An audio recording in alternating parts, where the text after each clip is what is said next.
The air inside the auditorium was dense with pride and perfume. I sat near the back legs crossed at the ankle spine, straight pretending not to feel every glance sliding in my direction once my last name echoed through the space. Dr. Marshall Ellison, the announcer, boomed. Class of '92 and proud parent of this year's valedictorian. Applause erupted. I barely blinked. My father approached the podium with that familiar surgeon's gait, measured, confident, in total control. He adjusted his cufflinks with the same care he used to correct my posture as a child. He didn't glance toward me. Not once. Being a physician is about precision, he began. And raising a child who becomes one is no less exacting. The audience chuckled appreciatively. My brother Julian was beaming from his seat up front, the gold cords around his shoulders catching the light. I couldn't blame him. He'd worked hard. And unlike me, he'd stayed in line. My father went on painting a polished portrait of Julian's childhood curiosities, his disciplined intellect, his legacy of excellence. I'd heard versions of this speech before at dinners and donor letters during his hospital's annual galas, but this time it was personal. He was standing at the summit of our family's expectations, and from up there, it seemed I didn't exist. Then it came. At least one of our children made us proud. No pause, no wince, just clinical delivery. The room didn't gasp. They laughed. Soft, unbothered laughter like it was an inside joke. My throat tightened, but I didn't move. I didn't flinch. I kept my face blank and nodded once, as if someone else's name had been dropped like a guillotine. My mother clapped politely, eyes fixed on the stage. Karis, my youngest sister, sat next to me stiff. She didn't turn her head, but her hand brushed mine for just a second, quiet and deliberate. Julian hadn't looked back once. I wouldn't have either. What they didn't know, what none of them saw, was the car key in my palm. A slim, black fob resting quietly between my fingers. The logo wasn't visible from here. That wasn't the point. I hadn't driven down from New York to compete. I'd come to show up for Julian, for myself, and maybe for Karis, who still lived inside their walls. The applause swelled again as my father stepped down, shaking hands with the dean. My mother rose for a photo. I stayed seated back row, watching them from a distance that was no longer emotional, it was strategic. Outside, down a sloped path near the side lot, the Lamborghini sat quietly where I'd parked it. Hidden for now, but not for long. I'd left New York before sunrise. The city hadn't even started humming yet, just a few delivery trucks, a jogger or two, and the glow of the streetlights bouncing off the hood of my Lamborghini Urus. I took the West Side Highway up and out, windows cracked, radio off. The silence felt earned. Most people assumed I bought the car to show off. Let them. It wasn't about that. It was about standing in a dealership handing over a check with my own name on it, no cosigner, no approval required, and watching a sales rep realize I wasn't someone's assistant or lucky wife. I was the CEO. HealthBridge Technologies wasn't meant to be a company. It started as a frustration, a what-if, born out of a failed clinical rotation and a whiteboard in my tiny studio apartment. My idea, a real-time AI-based patient deterioration monitor that could flag subtle declines before a nurse even noticed. My professor said it was ambitious but naive. I said nothing and built it anyway. The first 2 years nearly broke me. I maxed out credit cards, lived on dollar pizza, and worked part-time as a temp just to afford rent on an apartment with no windows. The day I couldn't make payroll, I took out a second mortgage on that same windowless unit. That was the same week my father stopped returning my calls. And now, 4 years later, 3 of the largest hospital systems in the Northeast had partnered with us. Last month, we closed Series C funding. A week ago, we hired our 40th employee. Yesterday, Forbes ran a piece calling us the silent revolution in patient safety. And today, I was parked at my brother's graduation 10 feet from a man who still believed I'd wasted my potential. After the ceremony, I waited until the crowd began thinning before heading to the lot. The sun had moved just enough to catch the car's black finish, making it shimmer beneath the oaks. A few students stood nearby, pointing, trying to guess who it belonged to. My heels clicked across the pavement. The conversation around them stopped. I didn't look up. I just pressed the fob once and the car blinked open with a soft mechanical exhale. That's when I heard him. Amara. I turned. My father stood a few paces away, his tie loosened, now jacket slung over one shoulder. His eyes dropped to the car, then back to me.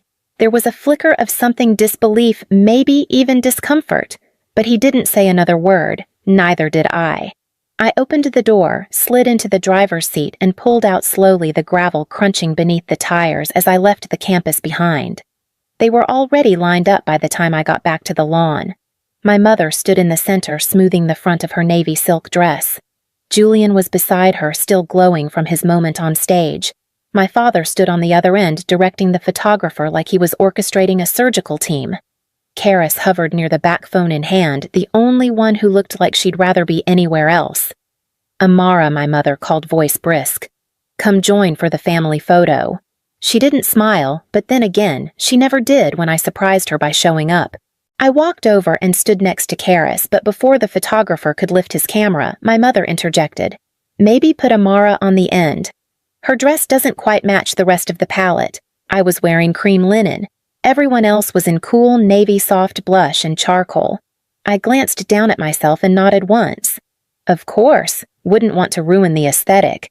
I shifted to the far edge just like she asked. Karis looked at me, her expression unreadable, but her hand found mine for a second. She didn't say anything. She didn't have to. The photographer made a few adjustments, tilting my father's chin up, repositioning Julian's robe, nudging me half a step farther out. I complied. I knew how this went. 3 years ago, they mailed out Christmas cards using a group photo from my cousin's wedding. I'd been standing on the edge in that one too. When the card arrived in the mail, my arm was the only thing left in the cropped version. They didn't even notice the cut. Or if they did, no one mentioned it. Say cheese, the photographer called. I smiled like I meant it. Learned behavior. They took a few more shots, my mother adjusting her posture between each one, my father glancing at his watch. I stepped back when they shifted to take portraits of just the graduates and proud parents. It wasn't stated, but it was understood. As they posed without me, I caught my own reflection in a glass window behind them. Calm, controlled, present, but apart. And I realized I wasn't angry anymore. I was just done. Done contorting myself to fit into frames where I was never meant to belong. Done waiting for a space they clearly never intended to offer. Julian glanced back and gave me a nod, quick, sincere, apologetic. I returned it without resentment. His victory was real. It just wasn't mine. I turned away before they finished slipping into the moving crowd. Karis followed a few steps behind, still glued to her phone. Julian showed up at my office the following Wednesday, unannounced. Maya, my COO, poked her head in, looking half curious, half concerned. Your brother's here, she said, raising an eyebrow. He looks conflicted. I told her to send him in. He walked in still wearing his conference badge, a messenger bag slung across his shoulder like a shield. His hair was a little messier than usual, and there were shadows under his eyes. Nice view, he said, looking out toward the skyline. Didn't realize you had the whole floor. I don't, I said. Just the side with better light. He gave a faint smile and dropped into the chair across from my desk. For a few seconds, neither of us spoke. He was trying to find a way in. I let him. I've been thinking, he finally said. About everything. I closed my laptop. Okay, about Hopkins. About whether I'm actually... He paused like the words were stuck in his throat. Whether I'm actually doing it for me. That surprised me more than I let on. Julian had always been the compliant one, never questioned the plan, never pushed back. And I asked gently. He leaned forward, elbows on his knees. I think I chose neurosurgery because it was the hardest thing in the room. Because Dad would approve. Because it would keep everything quiet. But I did a rotation in pediatric oncology last month, and he shook his head. It just felt different, like I was actually doing something that mattered. Something human. I let the silence sit for a moment before answering. So why not pursue that? He looked up. Because you already know the answer. Because Dad will say I'm wasting potential. Because Mom will cry and call it a phase. because I've been the golden child for so long I don't know who I am without their applause. I stood and walked around to the desk, sitting beside him instead of across. Do you remember when I told them I was leaving med school? He nodded slowly. They acted like you died. I hadn't even figured out what I was building yet, I said. All I knew was that the thing I was becoming wasn't someone I could live with, and it still took me months to say it out loud. He stared down at his hands. I don't want to wake up at 40 and realize I've built a life that fits everyone but me. You won't, I said, because you're asking the question now. He didn't respond right away, but I could see something shifting, the first crack in the script he'd been performing for years. He looked up again this time with something that almost resembled relief. Would you support me? I mean, if I walked away from all of it, I didn't hesitate. Whatever you need. He exhaled like he'd been holding his breath for 3 years. Okay. Then I think I need to make a call. Julian paced to the edge of my balcony, his phone in one hand, his other clenched and unclenched like it couldn't decide whether to brace or swing. He'd been rehearsing the conversation for an hour, but we both knew no script would make it easier. I stayed inside, letting him have the space, letting him make the choice. He called just after 8. I heard him say, "Hey, Dad," and then the tone dropped. Not in volume, our father never yelled, but in precision. Like he was back in an OR dissecting a mistake he couldn't tolerate. Julian kept his voice level. He explained his interest in pediatric oncology, his decision to defer the neurosurgery residency. He even thanked him for the opportunities. For a while, I thought maybe it would be enough. Then I saw Julian's posture shift, stiff, defensive. "You're right," he said. "If that means losing your financial support, I'll manage." A beat of silence. No, this isn't about Amara. This is about me. I stepped out quietly just in time to hear him say, "I'm not walking away from medicine, Dad. I'm walking toward the part of it that actually makes sense to me." He ended the call without waiting for a goodbye. Just held the phone in his hand like it had turned heavy. I handed him the glass of water I'd poured earlier. He took it without looking at me, drank half and sat down. "Cut off?" I asked softly. He nodded. Financially, emotionally, symbolically. The full package. He didn't cry, didn't even blink hard, but I knew what it cost him to stand there and not fold. My phone buzzed. Karis Dad's storming around like it's DEFCON 1. Mom's pretending to cry. He keeps saying, "First Amara, now Julian," like it's a disease. I didn't reply. I just turned my screen toward Julian. He smiled, faintly bitter but grateful. Guess we're both contagious. I sat next to him shoulder to shoulder. He exhaled. It's weird. It hurts. But also, it feels right. It is right, I said. They just haven't figured out that love isn't supposed to be conditional. He didn't answer, but the way he sat up straighter told me he was starting to believe it. The subject line read, "Strategic Collaboration Proposal, St. Elias Medical Center." I clicked it without thinking, half expecting a survey or alumni update. But the signature at the bottom stopped me cold. Dr. Lena Harrow, Chief of Innovation, St. Elias Medical, my father's hospital. They weren't reaching out through him. There was no mention of his name, no CC, no back channel. This was formal, direct, and entirely professional. They'd seen our published outcomes, our platform results, and wanted to explore a pilot. For a moment, I just sat there rereading the email.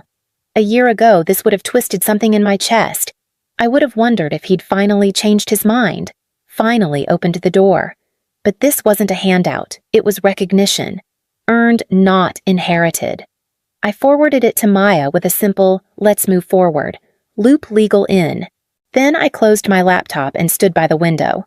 Karis FaceTimed me that evening from her bedroom, hair piled in a bun, hoodie sleeves pulled over her hands. "You're on our news bulletin," she said, turning the screen so I could see the segment. Local anchor short blurred my face on the side banner, "Ellison Startup Saves ICU Time Lives." Dad didn't say anything, she added, but he turned the volume down halfway through. "Mom asked if you were going to the gala in October." I laughed. "That's a new record, 5 whole months of pretending I'm not dead." Karis grinned, then leaned in. "You know you make it easier to imagine a life outside of them. Like, Maybe I don't have to apply to Duke just because it's the right kind of impressive. Her voice cracked a little at the end, but she didn't blink away.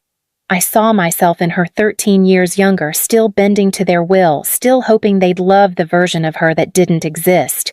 You don't have to become their story, I said. You can write your own. She nodded quiet for a moment. If I do, I'm putting you in the acknowledgments. I smiled. Just spell my name right. The call ended. I stared at my reflection in the darkened glass. I wasn't waiting anymore. Not for them to understand. Not for them to clap. Not for permission to take up space. Julian picked the place, an unassuming Italian spot tucked between a bookstore and a dry cleaner in the West Village. No reservations, no ceremony. Just 2 siblings and a bottle of wine neither of us could pronounce. He didn't even wait for the bread to arrive. I deferred, he said, setting his phone down like it had just delivered a death sentence. Residency, I asked, even though I already knew. He nodded. Officially. They were surprised, but they respected it. And Dad, a slow breath, still silent. I raised my glass. To breathing without permission. He clinked his glass against mine, then smirked. You know what Kara said.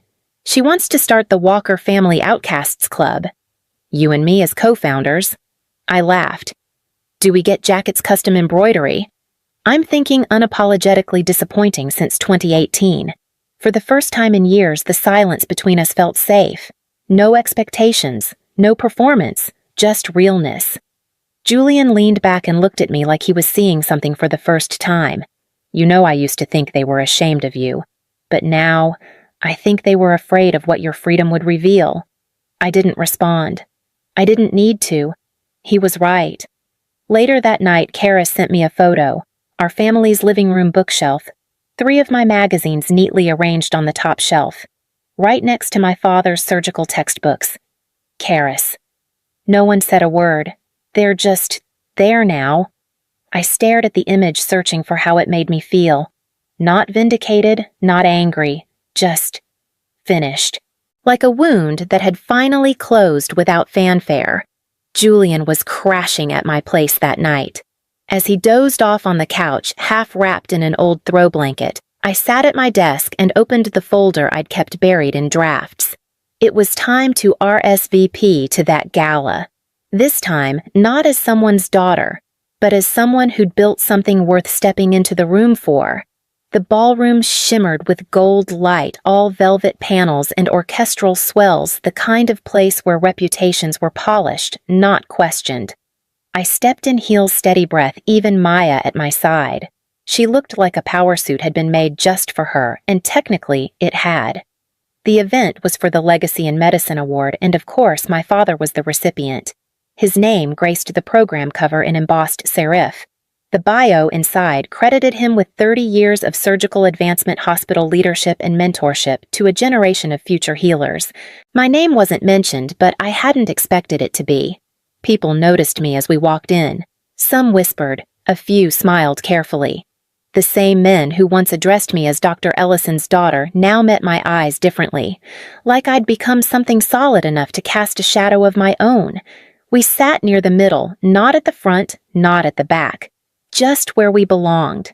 When my father took the stage, he was crisp as ever, measured voice, slow nods, effortless command. He spoke of excellence, legacy, and pushing boundaries. I listened, sipping from my glass, not with bitterness, but with clarity. The words hadn't changed, but I had. After the applause, the mingling began. I watched him shake hands with people who had once dismissed me in passing, calling my work cute or noble before asking if I'd ever thought of applying to med school again. I didn't approach him, didn't need to. Maya leaned in at one point and whispered, "They keep asking if you're going to speak." I smiled. Let them wonder. Before we left, I paused by the photo display. There he was in black and white, holding Julian as a baby in one frame, posing with a plaque in another. But the one that caught me was a candid him in scrubs, arms crossed, standing just outside an OR. No caption, no context, just a man who spent his life mastering control. And here I was, no longer asking for any of it. As Maya and I stepped into the car, I didn't look back. Not at the ballroom, not at the spotlight, not at him. The night wasn't about being seen. It was about no longer needing to be.